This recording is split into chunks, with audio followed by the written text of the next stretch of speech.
Tristemente controlaban las cárceles. Es decir, eso fue uno de los mayores errores. Ahí ellos controlaban la cárcel totalmente, qué entraba, qué salía. Incluso los abogados que los iban a visitar eran los que llevaban. Adéntrese en el corazón de las tinieblas de las cárceles de El Salvador, donde los muros guardan secretos demasiado horripilantes para imaginarlos. Prepárate para descubrir las más escalofriantes imágenes filtradas de detrás de esos barrotes prohibidos, que exponen la cruda brutalidad y el insondable terror que acechan en las sombras del confinamiento. Entremos de lleno. El horror tras las rejas grabado por las cámaras. Al entrar en Secot, recorreremos la cárcel de máxima seguridad que se ha convertido en sinónimo de la dura postura del presidente Nayib Bukele frente a los delitos de las bandas. Al entrar en la cárcel de máxima seguridad, a uno le llaman inmediatamente la atención los cientos de ojos de pandilleros que hay en las instalaciones. Los presos, con sus cabezas rapadas, sus uniformes blancos impolutos y sus cuerpos llenos de tatuajes, saben que los vigilan. Les devuelven la mirada desde el otro lado de los barrotes, un inquietante recordatorio de los peligrosos individuos que albergan. El Secot, a menudo conocido como el Alcatraz de Centroamérica, es un complejo gigantesco construido en medio de la nada. Simboliza la controvertida política de seguridad del presidente Bukele más que ningún otro proyecto. Los críticos lo han calificado de agujero negro de los derechos humanos, acusando al gobierno de incumplir las directrices internacionales sobre los derechos de los presos. Dentro del Secot, las condiciones son duras e implacables. Las luces artificiales nunca se apagan, lo que proyecta un resplandor espeluznante por toda la prisión. La temperatura en las celdas puede alcanzar unos abrasadores 35 grados centígrados durante el día, sin ninguna otra fuente de ventilación. Los reclusos soportan estas condiciones extremas día tras día, con sus cuerpos y mentes llevados al límite. Además de la violencia física infligida por los guardias, los reclusos del Secot sufren a diario tormento psicológico y degradación. Las duras condiciones de reclusión, que incluyen celdas superpobladas, condiciones de vida insalubres y acceso limitado a las necesidades básicas, afectan a la salud mental y el bienestar de los reclusos. Muchos reclusos afirman sentirse atrapados y desesperanzados, con escasas perspectivas de rehabilitación o de escapar de su sufrimiento. La prisión puede ser nueva, pero dista mucho de ser cómoda.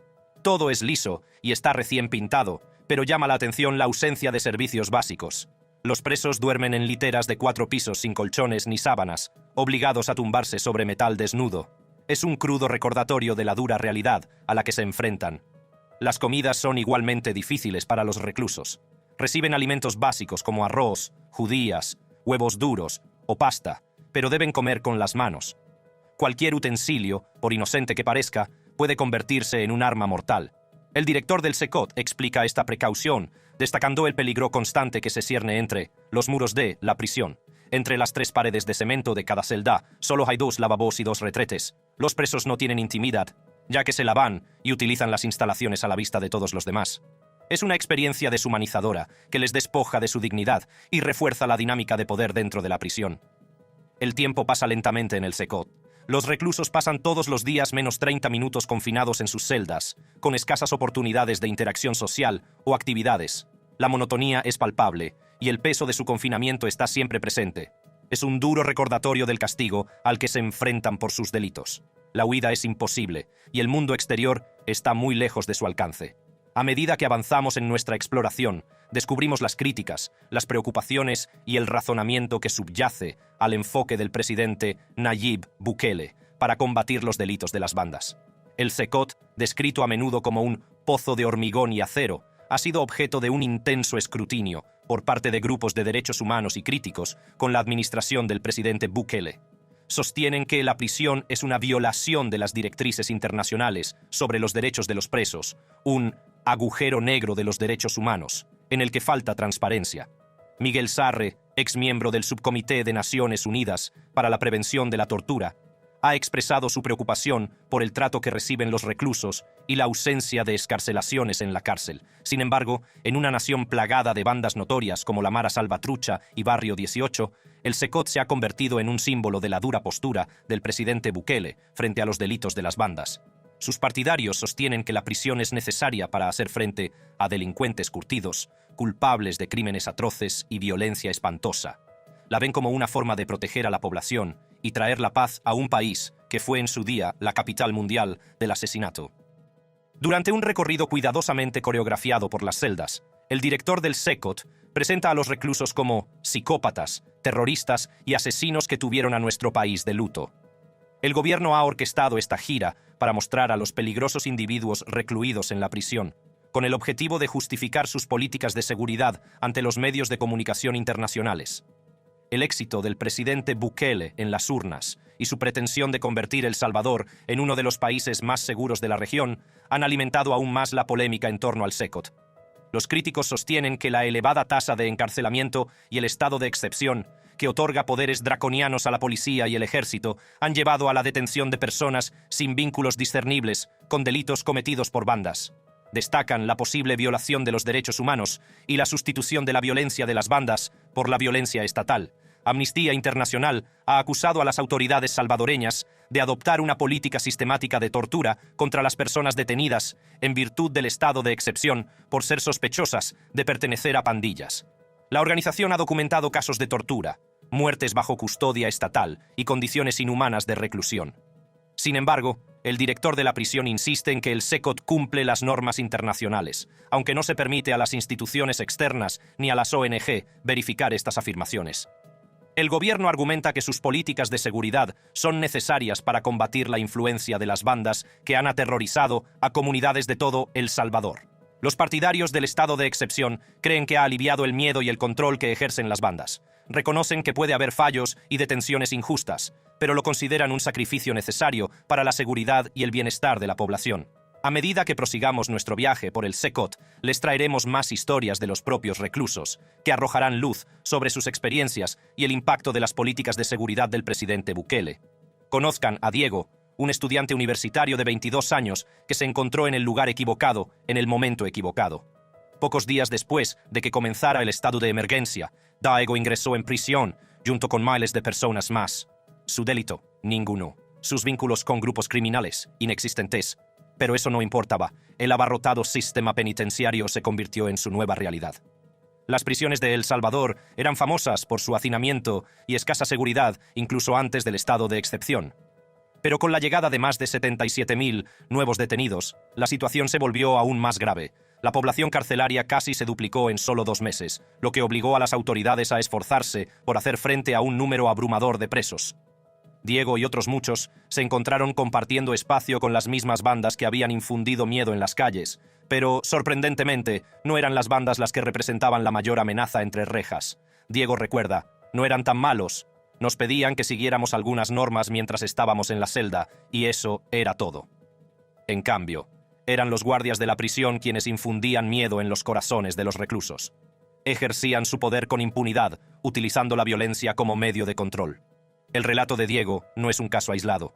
Muchas otras personas que fueron encarceladas y posteriormente liberadas durante el estado de excepción han descrito el uso excesivo de la fuerza por parte de las fuerzas de seguridad dentro de las prisiones de El Salvador. Los gritos de personas golpeadas por los guardias resonaban en todas las celdas, mientras las autoridades mantenían un férreo control sobre los reclusos. Sin embargo, es digno de mención que para mantener todo el anonimato del ex recluso, que antes describió su experiencia durante su tiempo tras los muros del SECOT, se empleó intencionadamente el nombre de Diego y no su identidad real. El Estado había dado la vuelta a la tortilla con los miembros de las bandas encarcelados, obstaculizando su capacidad para organizar una respuesta colectiva a la represión. Pero, ¿durante cuánto tiempo podrá el gobierno mantener a raya a estas bandas?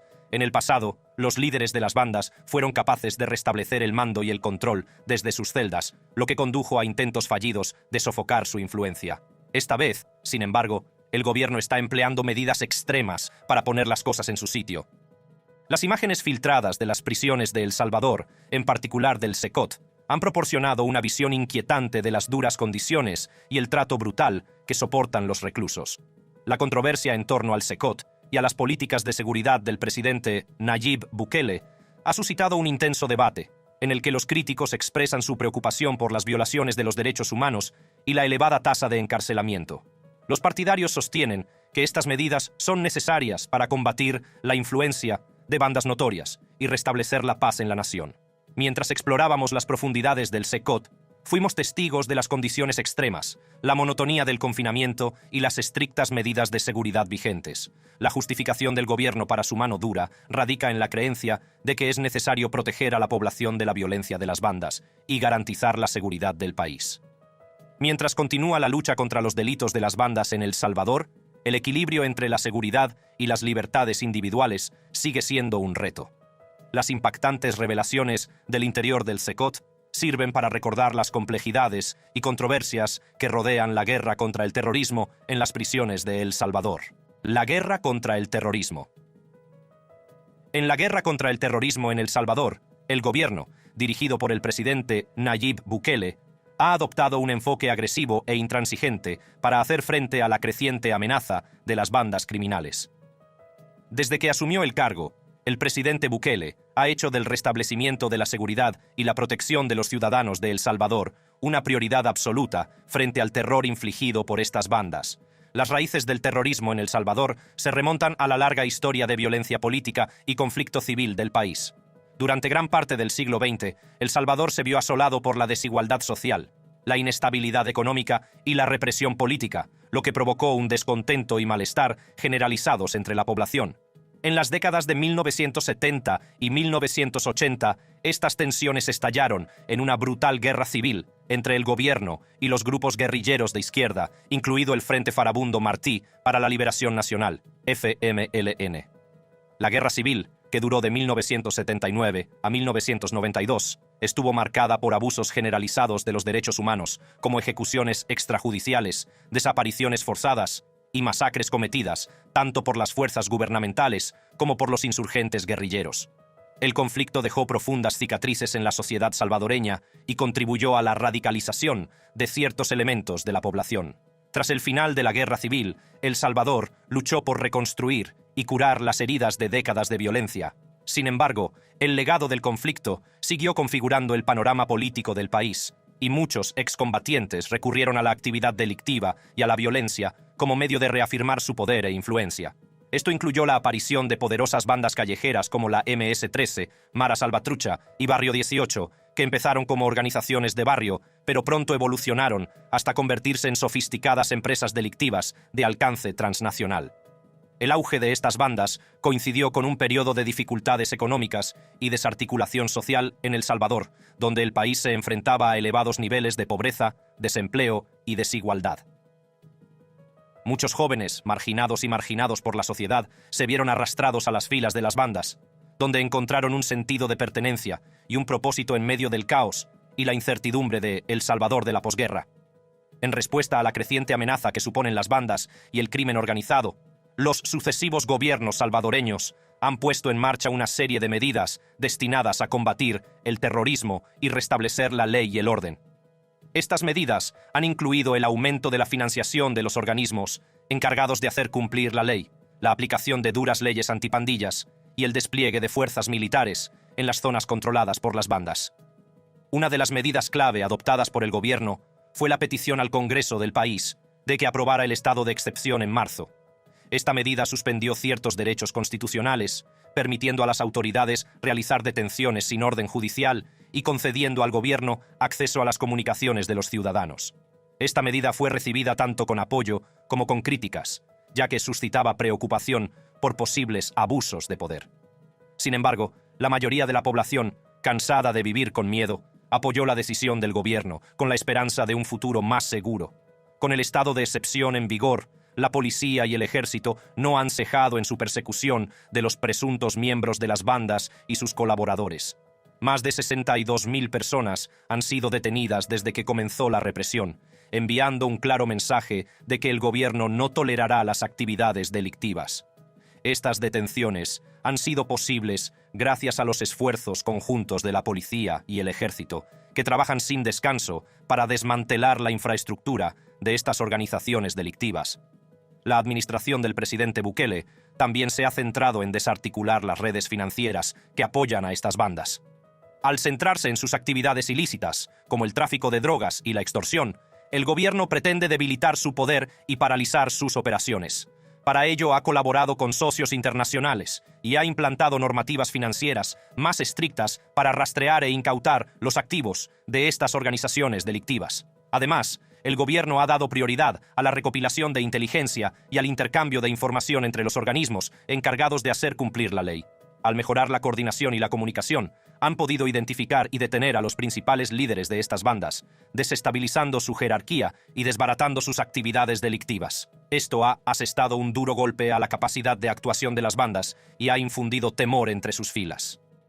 Además de estas medidas, el gobierno también se ha centrado en abordar las causas profundas de la violencia de las bandas. Consciente de que la pobreza, la falta de educación y las escasas oportunidades contribuyen a reclutar jóvenes para estas organizaciones delictivas, el presidente Bukele ha puesto en marcha programas sociales destinados a ofrecer alternativas y oportunidades a los jóvenes en situación de riesgo. Invirtiendo en educación, formación laboral y desarrollo comunitario, el gobierno espera romper el ciclo de la violencia y ofrecer un camino hacia un futuro mejor. El enfoque agresivo, adoptado por el gobierno en la guerra contra el terrorismo en El Salvador, ha dado resultados significativos. Aunque aún quedan retos por delante, el compromiso y la determinación de la administración del presidente Bukele han devuelto la esperanza al pueblo salvadoreño. El enfoque agresivo del gobierno en la guerra contra el terrorismo en El Salvador ha tenido un profundo impacto en el sistema penitenciario del país. El aumento de la población reclusa, resultado de las medidas contra las bandas, ha planteado importantes retos y ha puesto al límite las ya desbordadas instalaciones. Actualmente, El Salvador ostenta la desafortunada distinción de tener la tasa de encarcelamiento más alta del mundo, con casi el 2% de su población adulta entre rejas. El aumento de las detenciones de presuntos miembros de bandas y sus colaboradores ha provocado un fuerte incremento del número de reclusos en el sistema penitenciario.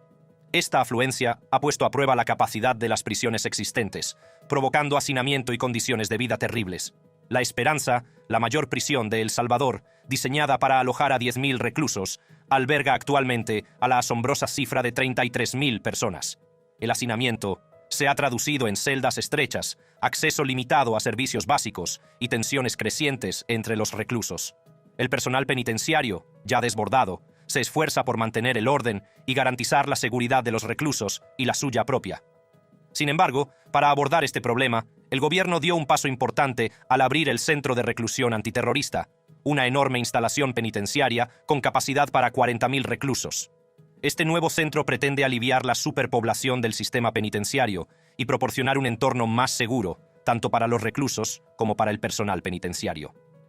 Con una extensión de 410 acres, el centro está dotado de infraestructuras e instalaciones modernas para satisfacer las necesidades del gran número de reclusos. Sin embargo, los retos que plantea el aumento de la población reclusa van más allá del hacinamiento. La presión sobre los recursos, como la atención sanitaria, la alimentación y el saneamiento, es cada vez más evidente.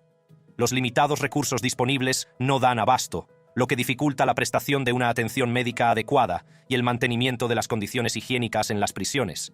Esto ha suscitado preocupación por el bienestar y la salud de los reclusos, así como por la posible propagación de enfermedades. Además, el hacinamiento también ha repercutido en la eficacia de los programas de rehabilitación y reinserción.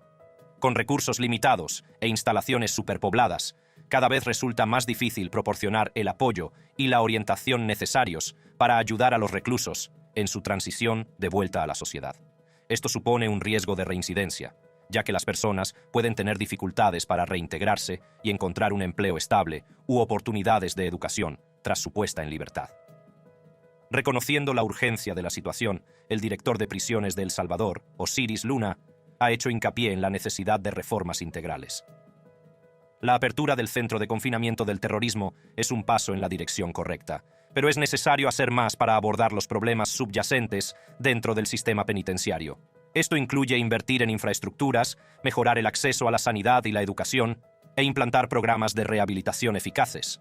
El enfoque agresivo del gobierno en la guerra contra el terrorismo en El Salvador ha tenido sin duda un impacto significativo en el sistema penitenciario.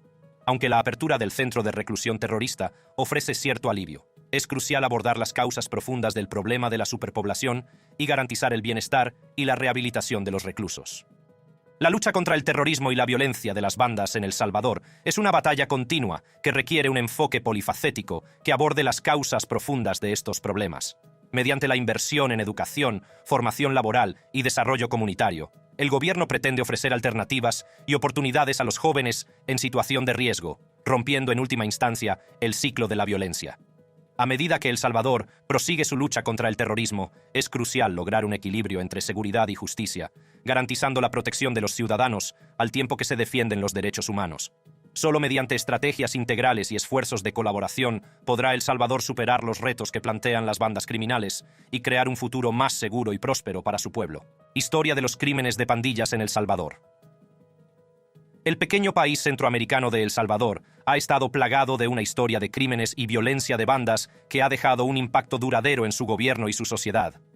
En los últimos años, el país ha experimentado un alarmante aumento de los homicidios, con una media de 30 asesinatos diarios solo en el mes de agosto. La violencia se atribuye en gran medida a dos bandas rivales, la MS-13 y Barrio 18, que han establecido su presencia en casi todos los rincones del país. MS-13 y Barrio 18. Sorprendentemente, estas bandas no se originaron en El Salvador, sino en las calles de Los Ángeles, California. Durante los años 80 y principios de los 90, Los Ángeles experimentó una afluencia de inmigrantes salvadoreños que huían de la guerra civil que asoló su patria. Estos inmigrantes se asentaron en barrios predominantemente latinos, donde se enfrentaron a la marginación y la discriminación. En este entorno empezaron a formarse grupos de autodefensa como medio de proteger a sus comunidades de amenazas externas. Entre estos grupos de autodefensa estaban la MS-13 y Barrio 18. En un principio, estas bandas tenían un noble propósito: defender sus barrios y a la comunidad latina de los abusos y la violencia. Operaban bajo el lema «Vivo por mi madre y muero por mi barrio». Su principal objetivo era proporcionar una sensación de seguridad y protección a sus compañeros inmigrantes salvadoreños. Sin embargo, con el paso del tiempo, la dinámica de estas bandas empezó a cambiar. El fenómeno de las bandas en Los Ángeles se hizo más complejo y el gobierno estadounidense empezó a tomar medidas enérgicas contra las actividades de las bandas. Como resultado, muchos miembros de las bandas fueron deportados a El Salvador, un país que aún se tambaleaba por las secuelas de una brutal guerra civil. El momento de estas deportaciones fue desafortunado. El Salvador no estaba preparado para gestionar la afluencia de pandilleros, ya que carecía de la infraestructura y los sistemas de apoyo necesarios para reintegrarlos en la sociedad. La Policía Nacional estaba aún en pañales, y en general no se prestaba atención al creciente problema de las bandas. Los miembros de las bandas deportados se encontraron en un país con un tejido social roto y oportunidades limitadas. Se enfrentaban a una falta de perspectivas económicas, estructuras familiares rotas y una sensación de abandono. Sin programas gubernamentales adecuados ni apoyo, muchos de estos individuos recurrieron a la delincuencia como medio de supervivencia. Las bandas, una vez formadas como grupos de autodefensa, empezaron a adoptar una naturaleza más criminal. La extorsión, el tráfico de drogas y los actos de violencia se convirtieron en sus medios de subsistencia. La ausencia de políticas de reinserción y de apoyo psicológico agravó aún más la situación, empujando a estos jóvenes a una vida más criminal. La migración de estas bandas de Los Ángeles a El Salvador marcó un punto de inflexión en la historia de los delitos de las bandas en ambos países. Si bien las bandas surgieron como respuesta a los problemas a los que se enfrentaban los inmigrantes salvadoreños en Los Ángeles, su presencia en El Salvador trajo consigo una nueva ola de violencia e inestabilidad. La migración de la MS-13 y Barrio 18 de Los Ángeles a El Salvador tuvo profundas consecuencias en el panorama social y político del país. Cuando estas bandas establecieron su presencia en El Salvador, trajeron consigo una ola de violencia e inestabilidad que sigue asolando la nación hasta el día de hoy. Una de las consecuencias más significativas de la migración de las bandas fue el alarmante aumento de los homicidios y los delitos violentos. El Salvador se convirtió rápidamente en uno de los países más peligrosos del mundo, con un asombroso número de asesinatos y actos de brutalidad. Solo en el mes de agosto del año pasado se produjeron 900 homicidios, lo que supone una media de 30 asesinatos al día en un país con una población de solo 6,3 millones de habitantes. La violencia perpetrada por estas bandas es a menudo insensata y brutal. Civiles inocentes, entre ellos mujeres y niños, se han convertido en víctimas de sus disputas territoriales y sus planes de extorsión. El impacto en las comunidades es devastador, ya que el miedo y la inseguridad se han convertido en una presencia constante en la vida cotidiana de los salvadoreños. En respuesta a la escalada de violencia, el gobierno ha puesto en marcha duras medidas, incluido el despliegue del ejército para combatir a las bandas. Sin embargo, Estas medidas han tenido un éxito limitado a la hora de frenar la violencia y han suscitado preocupación por los abusos contra los derechos humanos y las ejecuciones extrajudiciales. El impacto de la violencia de las bandas va más allá de las víctimas inmediatas y sus familias. También ha tenido un efecto perjudicial en la economía y el tejido social del país. Las empresas, sobre todo las pequeñas, suelen ser objeto de extorsión, lo que obliga a muchas a cerrar o trasladarse. El miedo a la violencia también ha disuadido a la inversión extranjera y al turismo, obstaculizando aún más el crecimiento económico y el desarrollo. Las consecuencias de la migración de las bandas no se limitan al presente, sino que también tienen implicaciones a largo plazo para el futuro de El Salvador. El reclutamiento de jóvenes en estas bandas perpetúa un ciclo de violencia y pobreza. Niños de tan solo 7 u 8 años son reclutados, y la edad más común de iniciación oscila entre los 12 y los 16 años. Estos jóvenes se enfrentan a un futuro sombrío, con una esperanza de vida de solo 35 años. Las consecuencias sociales y políticas de la migración pandillera en El Salvador son complejas y polifacéticas. El gobierno se enfrenta al reto de abordar las causas profundas de la violencia de las bandas y, al mismo tiempo, garantizar la seguridad y el bienestar de sus ciudadanos. Los esfuerzos para combatir la violencia de las pandillas deben ir más allá de las tácticas de mano dura y centrarse en abordar los factores sociales y económicos subyacentes que contribuyen a la perpetuación de estas pandillas. La historia de los delitos de las bandas en El Salvador es una trágica historia de violencia, desesperación y consecuencias devastadoras de la migración de las bandas. Los orígenes de la MS-13 y Barrio 18 en Los Ángeles, como grupos de autodefensa, dieron un giro oscuro cuando estas bandas emigraron de vuelta a El Salvador. El país, mal preparado para gestionar la afluencia de pandilleros, se enfrentó a un aumento de los homicidios, la extorsión y la violencia.